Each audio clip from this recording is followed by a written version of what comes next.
వైఎస్ఆర్సీపీ అధినేత మాజీ ముఖ్యమంత్రి జగన్మోహన్ రెడ్డి విమర్శల విషయంలో తెలుగుదేశం పార్టీకి చెందిన మంత్రుల నిర్లక్ష్యం చంద్రబాబుని తీవ్ర ఆందోళనకు గురిచేస్తోంది. ఇప్పటికే పలుమార్లు కేబినెట్ సమావేశాల సందర్భంగా మంత్రులకి క్లాస్ పీకాల్సి వచ్చింది. ప్రతిపక్షం నుంచి వస్తున్న విమర్శల్ని సకాలంలో తిప్పికొట్టలేకపోతున్నారు అంటూ పలువురి మీద ఆయన ఆగ్రహం కూడా వ్యక్తం చేయాల్సిన స్థితి వచ్చింది. చివరికి ఇదంతా పనిచేసినట్టు కనిపిస్తోంది. ముఖ్యమంత్రి పదే పదే హెచ్చరించిన తర్వాత మంత్రుల్లో కొంత కదలిక వచ్చినట్టుగా భావించాల్సి ఉంటుంది. తాజాగా జగన్మోహన్ రెడ్డి సుదీర్ఘమైన ప్రెస్ మీట్ పెట్టారు. సుమారు 2.5 గంటల పైగా ఆయన రాష్ట్ర ప్రభుత్వ విధానాల్ని వరుసగా ఎండగడుతూ వచ్చారు. రాష్ట్ర ప్రభుత్వ ఆర్థిక పరిస్థితి నుంచి రైతుల అవస్థల వరకు, మెడికల్ కాలేజీల ప్రైవేటీకరణ నుంచి ఉద్యోగుల వెతల వరకు అనేక అంశాలని ప్రస్తావించారు. ఆఖరికి పరకామణి కేసుల నుంచి రెడ్ బుక్ వరకు వివిధ అంశాల మీద ఆయన సుదీర్ఘమైనటువంటి విమర్శలు గుప్పించారు. దీంతో ఇప్పుడు మంత్రులు హుట్టాహుట్టీన కదులుతున్నారు. ఎవరికి వాళ్లే అన్నట్టుగా జగన్మోహన్ రెడ్డి తీరు మీద ఒంటికాల మీద లేస్తున్నారు. ఇప్పటికే వరుసగా మంత్రులంతా జగన్మోహన్ రెడ్డి విమర్శల మీద ప్రెస్ మీట్లు పెట్టే ప్రయత్నంలో ఉన్నారు. మంత్రి వంగలపూడి అనిత, కొల్లు రవీంద్ర, మంత్రి నారాయణ, ఇలా ఒక్కొక్కరిగా మంత్రులంతా మీడియా ముందుకు వచ్చి జగన్మోహన్ రెడ్డి విమర్శలను తిప్పికొట్టే ప్రయత్నం చేయడం అన్నది చాలా ఆసక్తికరమైనటువంటి విషయం. ఎందుకంటే గడిచిన కొంతకాలంగా ఇలాంటి ప్రయత్నాలు చేయకపోవడంతో టీడీపీ నాయకత్వం కలవరపడుతోంది. అయితే ఇప్పుడు ప్రెస్ మీట్ పెట్టి లేదంటే జగన్మోహన్ రెడ్డి కామెంట్స్ మీద ఎదురుదాడికి ప్రయత్నిస్తున్నటువంటి మంత్రుల వాదనలో కూడా పసలేదు అనే అభిప్రాయం వినిపిస్తోంది. జగన్మోహన్ రెడ్డి చాలా సూటిగా ప్రభుత్వ వైఫల్యాల్ని ఎండగడితే వాటికి నిర్దిష్టంగా సమాధానం ఇవ్వాల్సినటువంటి మంత్రులు జగన్మోహన్ రెడ్డిని నిందించడం, ఆయన మీద మళ్ళీ పాత పద్ధతిలో అదే పాడిందే పాడరా అన్నట్టుగా ఎదురుదాడికి పూనుకోవడం, ఇలాంటి వాటికే పరిమితమవుతున్నారు తప్ప జగన్మోహన్ రెడ్డి ప్రస్తావించినటువంటి అంశాలని కౌంటర్ చేయాలి అనే విషయాన్ని విస్మరిస్తున్నారు. ఉదాహరణకి వ్యవసాయ శాఖ మంత్రి అచ్చెన్నాయుడు ఆయన ఒక ప్రెస్ నోట్ రిలీజ్ చేశారు. జగన్మోహన్ రెడ్డి హయాంలోనే ఇన్పుట్ సబ్సిడీ ఇవ్వలేదు, తాము వచ్చాక రైతుల్ని ఆదుకున్నాం, అది అచ్చెన్నాయుడి మాట.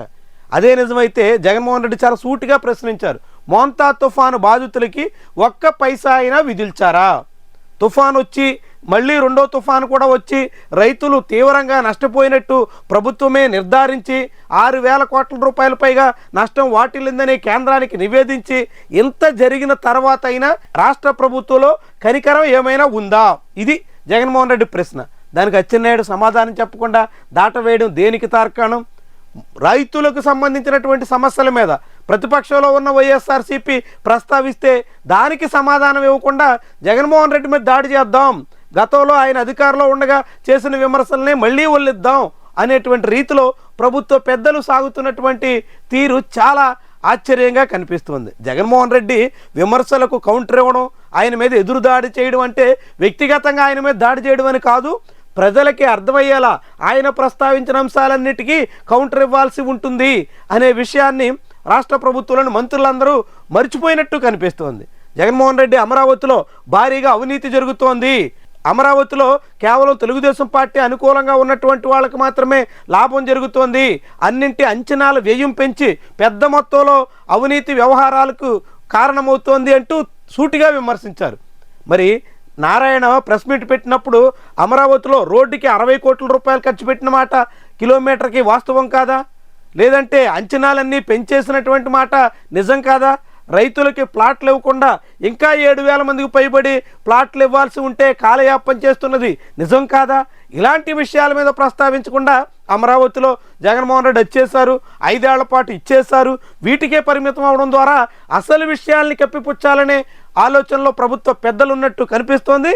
కానీ జగన్మోహన్ రెడ్డి చేసినటువంటి స్పష్టమైనటువంటి విమర్శల విషయంలో వాటి జోలికి పోకుండా కప్పదాటి వైఖరితో సాగుతున్నటువంటి విషయం మాత్రం జనాలకు అర్థమవుతుంది. ఇలా విమర్శలు చేయడం అంటే, ప్రత్యర్థికి ఎదురుదాడి చేయడం అంటే వ్యక్తిగత విమర్శలతో సరిపెట్టడం కాదని, ఆయన చేసిన విమర్శలకి సరైనటువంటి సమాధానాలతో ప్రత్యర్థి నోరు మూయించడం అని అధికార పక్ష పెద్దలు ఎప్పుడు అర్థమవుతుందో, ఇలా ఎక్కువ మంది నోరేసి పడిపోతే సరిపోద్ది అనుకునేటువంటి దూకుడు ధోరణితో జనాన్ని సంతృప్తి పరచలేదన్నది ఎంతకాలాన్ని గుర్తిస్తారో చూడాలి మరి.